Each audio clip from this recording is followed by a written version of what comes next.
वसीला उर्दू टीवी आपके रूबरू है। खबर की सदाकत और शफाफियत का अलंबरदार चैनल वसीला उर्दू टीवी। खबरें मुलाजा फरमाएं।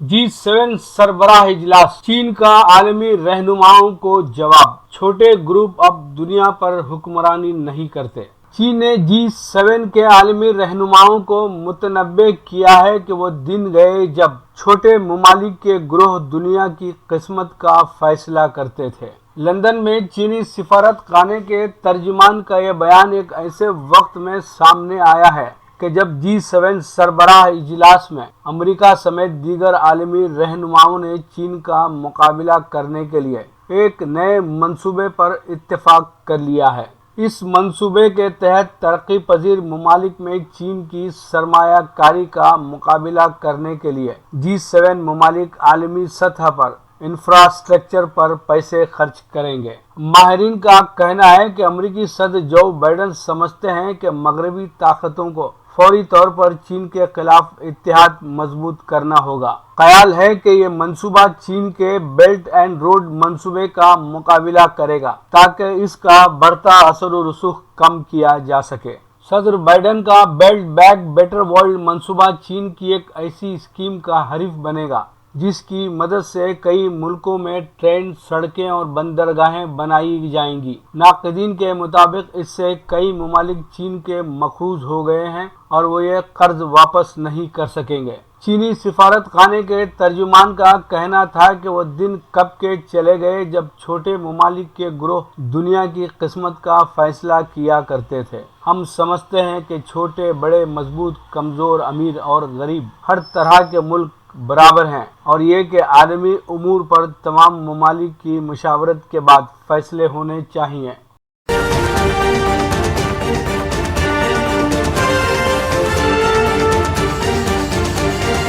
कोयले की कानें और पाकिस्तान के मजदूर बच्चे। कोयले की कानों में बच्चों की भी एक बड़ी तादाद मजदूरी करती है। दुनिया भर में बच्चे मुख्तलिफ शोबों में अपने घर की किफालत के लिए मजदूरी करते हैं, लेकिन क्या वजह है कि कदम कदम पर मौत के खतरे के बावजूद ये बच्चे उस जगह को अपने रोजगार के लिए चुनते हैं। गुलाम अब्बास का ताल्लुक अफगानिस्तान के शहर बरात से है। उसका खानदान 24 अफराद पर मुश्तमिल है। अब्बास के वालिद, भाई और चचा भी कोयले की कान में ही काम करते हैं। अब्बास 1 साल कबल अफगानिस्तान से काम करने के लिए पाकिस्तान आया था, तब वो 13 साल का था। मैं बेरोजगारी की वजह से यहाँ कोयले की कान में काम करने आया था। कोयले की कान में कोयला इकट्ठा करने का काम करता हूँ। रोजाना 8 से 10 घंटे तक काम करता हूँ। गुलाम अब्बास के बकौल ये काम उसे पसंद नहीं। मैं भी दूसरों की तरह स्कूल जाना चाहता हूँ, मगर गुर्बत के बाइस ये काम करने पर मजबूर हूँ। अगर मजबूरी न हो तो किसी को अच्छा नहीं लगता कि बचपन में ही बहन, भाई, वालिदा और घर को छोड़कर इतना सख्त काम करे। कोयले की कानों में बुनियादी तौर पर जो हिफाजती इक़दामात होने चाहिए वो नहीं हैं। मिसाल के तौर पर कोयले की कान में काम करने के लिए हिफाजती कैप, ऑक्सीजन वगैरह की ज़रूरत होती है जो वहाँ मैसर नहीं। बच्चों से कानों में काम लेने की ममानियत है, लेकिन गुर्बत के बाइस यहाँ बच्चे खुद काम करना चाहते हैं। गैर कानूनी तौर पर काम करने वाले बच्चे रजिस्टर्ड भी नहीं हैं। ऐसे में कानकुन बच्चों की सही तादाद का पता चलाना मुमकिन नहीं है।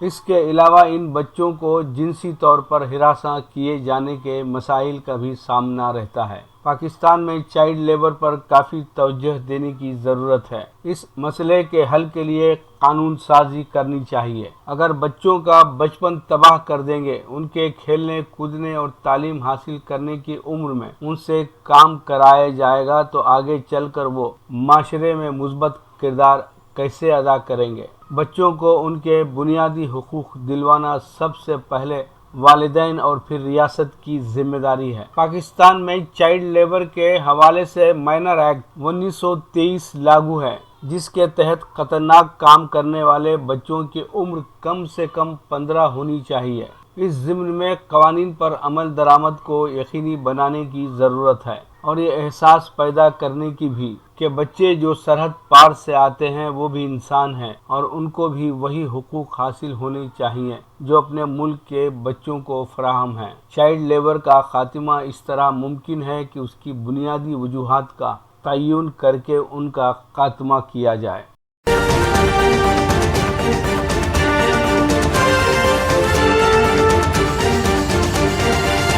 گو کشی مخالف قانون کا غلط استعمال۔ الہ آباد ہائی کورٹ نے سیتاپور پولیس سے جواب طلب کیا۔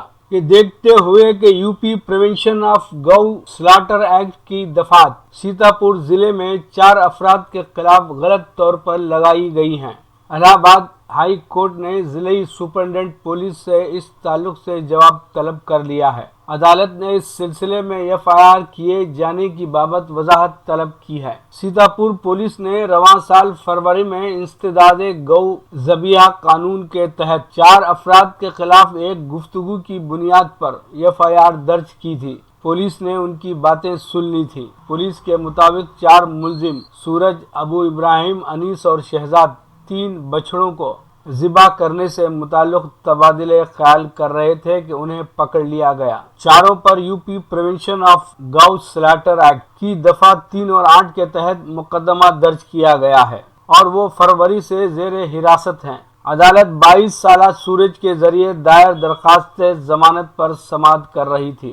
FIR میں بتایا گیا ہے کہ ایک مخبر کی اطلاع پر پولیس ٹیم چپکے سے مذکورہ افراد کے قریب پہنچ گئی تھی اور انہیں جھاڑیوں میں ایک دوسرے سے بات کرتے سنا تھا کہ انہوں نے 3 بچڑوں کو ذبح کیا تھا اور بھاری رقم وصول کی تھی اور اب ان کے قبضے میں 2 بیل ہیں اور وہ انہیں بھی ذبح کرنے کا منصوبہ بنا رہے تھے۔ جسٹس عبد المعین پر مشتمل بینچ نے ایک ملزم سورج کی ضمانت کی درخواست کی سماعت کے دوران کہا کہ ایسا محض اس مبینہ گفتگو کی بنیاد پر ہوا تھا جسے پولیس نے سن لیا تھا اور اسی بنیاد پر ان پر مقدمہ قائم کر دیا گیا ہے۔ عدالت نے مزید کہا کہ موجودہ معاملے میں درخواست گزار اور دیگر کے قبضے سے محض 2 بیلوں کی بازیابی اور اس کے علاوہ دیگر آلات کے ملنے سے کہ اس ایکٹ کی دفعہ 3 اور 8 کے تحت کوئی معاملہ پیش نہیں بنتا۔ چاروں ملزمین نے سیتاپور پولیس کے ذریعے لگائی گئی دفعات کی بنا پر قریب 3 ماہ جیل میں گزارے ہیں۔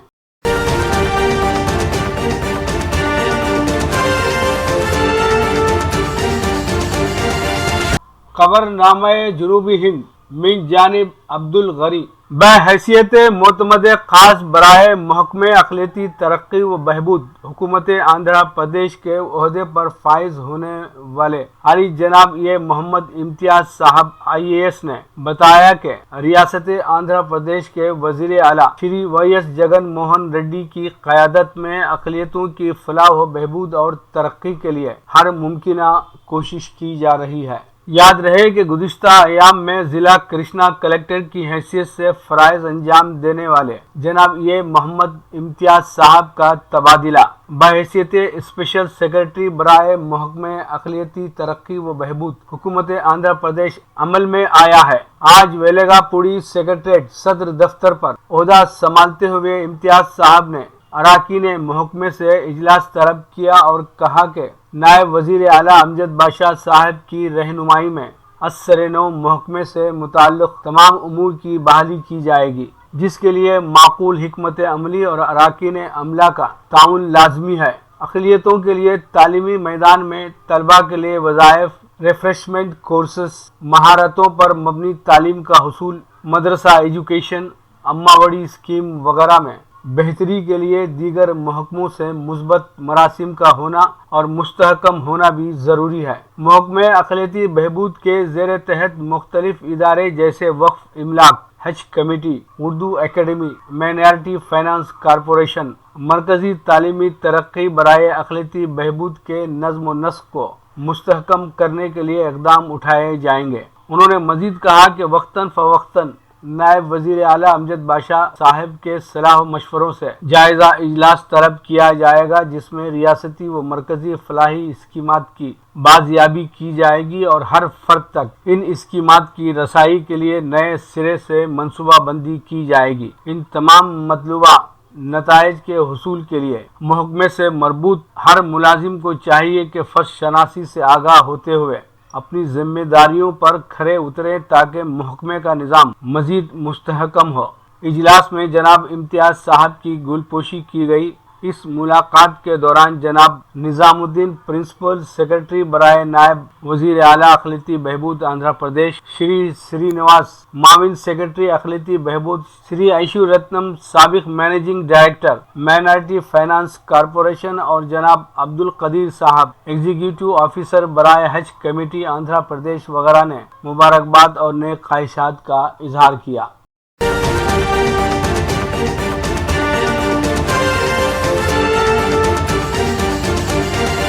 मकतूब रियाज मिन जानिब के.एन. वासिफ।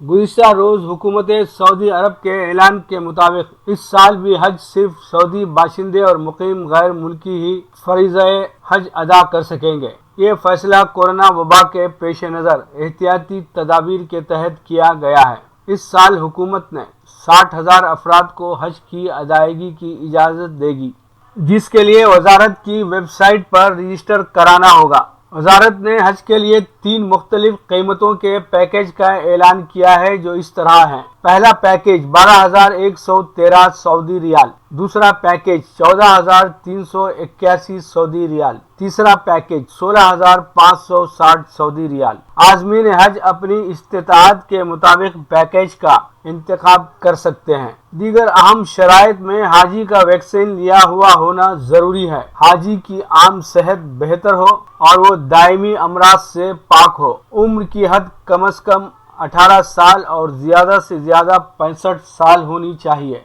इस साल हज के लिए वही लोग नाम रजिस्टर करें जिन्होंने पिछले 5 साल में हज नहीं किया हो। ऐसे दरख्वास्त गुजार जो पहली बार हज अदा करने वाले हों को तरजीह दी जाएगी। इस साल ख़वातीन के लिए महरम की शर्त नहीं रखी गई है। 2 या 2 से ज्यादा ख़वातीन मिलकर हज के लिए अपने नाम रजिस्टर करवा सकती हैं। रजिस्ट्रेशन के लिए साइट 13 जून था 23 जून खुली रहेगी। सऊदी अरब में अवाम को वैक्सीन टीका लगाए जाने के अमल को वसअत देने और उसमें तेजी पैदा करने का काम मुसलसल जारी है। वैक्सीन को अवाम तक आसानी से पहुंचाने के सिलसिले में वजारत सेहत ने अब मोबाइल क्लिनिक्स का निज़ाम मुतारुफ कराया है और अब कई वैक्सीन वैन्स मोहल्लों और गुंजान आबाद वाले इलाकों में जाकर लोगों को वैक्सीन टीका लगा रही हैं। इसके लिए अवाम को कोई तवक्कुलना ऐप पर वक्त हासिल करने की ज़रूरत भी नहीं है, सिर्फ कारगर अकामा दिखाकर वैक्सीन ली जा सकती है। इस मोबाइल क्लिनिक की वजह से मुकीम गैर मुल्कियों को काफ़ी सहूलत हासिल हो गई है। ये वैन्स शाम 5 बजे से रात 10 बजे तक खिदमत अंजाम देती हैं। लीजिए अब पेश है हमारा प्रोग्राम वक्फ़े अदब। वक्फ़े अदब में डॉक्टर इफ़त फरीदी को समाअत फरमाइएगा। आपके सामने एक नज़्म पेश करने जा रही हूँ जिसका उन्वान है एक पंछी की फरियाद। पेश है। सय्याद कितना जालिम, सय्याद कितना जालिम है तू, तुझे कहानी अपनी ये बेजुबानी मैं सुनाना चाहता हूँ। कोई तुझको मेरी मानिंद पिंजरे में कैद कर ले, तुझे कैसा तब लगेगा ये बताना चाहता हूँ। अल्लाह ने पर दिए हैं परवास करने खातिर, उड़ने दे मुझको जालिम, उड़ना मैं चाहता हूँ। अफलाक की बुलंदी महसूस मैं करूँगा, लहरा के पंख अपने उसे छूना चाहता हूँ। आज़ाद पंछियों को उड़ते जो देखता हूँ, रोता है दिल ये मेरा और बैन भी करे है। ये दर्द मैं तुझ तक पहुँचाना चाहता हूँ, उड़ने दे मुझको जालिम, उड़ना मैं चाहता हूँ। रंगीन इन परों को तू खुशी से देखता है, ये खुशी है मेरा मातम ये बताना चाहता हूँ। तू क्यों समझे तेरा दाना अच्छा लगे है मुझको, मैं तलाश अपना खाना खुद करना चाहता हूँ। मेरी आहज़ारियों पर मजबूरियों पे दुख पर तेरी सोच क्यों न जाए ये समझना चाहता हूँ। फरियाद मेरी सुनकर मुझे तू आज़ाद कर दे, मस्ती की हौसले की परवास चाहता हूँ। उड़ने दे मुझको जालिम, उड़ना मैं चाहता हूँ। آزاد مجھ کو کر دے، آزادی چاہتا ہوں، آزادی چاہتا ہوں۔ شکریہ بہت بہت۔